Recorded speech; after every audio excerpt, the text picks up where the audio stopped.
இல்லைங்க. ஆமாம். பயந்துட்டு சொல்லலையா? அம்மா திட்டுவாங்க. அம்மாவுக்கு இதெல்லாம் பிடிக்காது. அம்மாவுக்கு பிடிக்காத வேலை ஏன் பண்ணுற?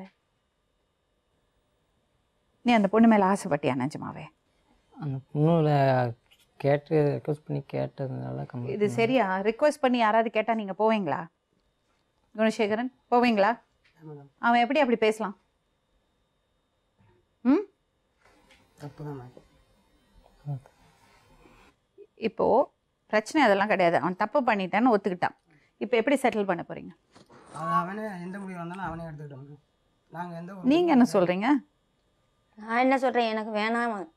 நீங்களா கல்யாணம் பண்ணி உங்களையா கல்யாணம் பண்ணிக்க சொல்றோம் இல்லையே? எனக்கு வேணாம். நீங்க எனக்கு உங்களுக்கு அவங்க வேண்டாம். குடும்பமே, அவங்க குடும்பம் எனக்கு பிடிக்கல. எனக்கு வேணாம். உங்களை கல்யாணம் பண்ண சொல்லலையேம்மா?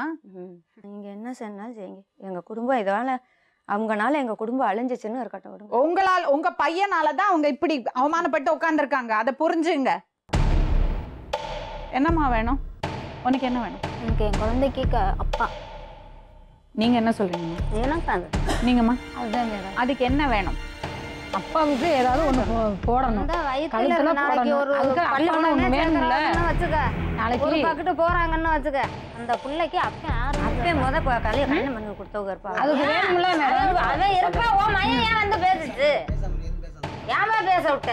இத பாருங்க தம்பி, அவன் கல்யாணம் பண்ணாலும் பண்ணலைனாலும் அந்த குழந்தை லீகல் தான்.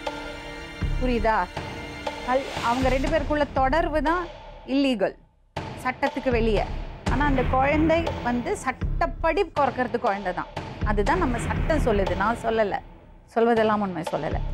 அவள் கல்யாணம் பண்ணாலும் கல்யாணம் பண்ணலைனாலும் இந்த பையன்தான் அந்த குழந்தைக்கு அப்பா. அது லீகலாக உங்கள் வீட்டில் உங்கள் குழந்தைக்கு என்ன உரிமை இருக்கோ, அவர் இன்னொரு கல்யாணம் பண்ணி குழந்தை பிறந்தா என்ன உரிமை இருக்கோ அதே உரிமை அந்த குழந்தைக்கு இருக்கும். அதை வந்து உறுதி பண்ணுறதுக்கு ஒரு டிஎன்ஏ டெஸ்ட் எடுப்பாங்க. அந்த டிஎன்ஏ டெஸ்ட் வந்தாச்சுன்னா இந்த பையனோட குழந்தை தான். அவர் ஒரு வார்த்தை சொன்னார், ரொம்ப கடுமையான ஒரு வார்த்தை. அதை வந்து நான் மட்டும்தானான்னு ஒரு வார்த்தை சொன்னார், ரொம்ப மோசமான வார்த்தை அது. அதை வந்து சரி பண்ணுறதுக்கு ஒரு டிஎன்ஏ டெஸ்ட். அந்த டிஎன்ஏ டெஸ்ட்டு நீங்கள் எடுக்கணும். புரியுதா? அதை தவிர உங்களுக்கு வேறு ஏதாவது சொல்கிறதுக்கு, சொல்யூஷன் சொல்கிறதுக்கு விருப்பம்?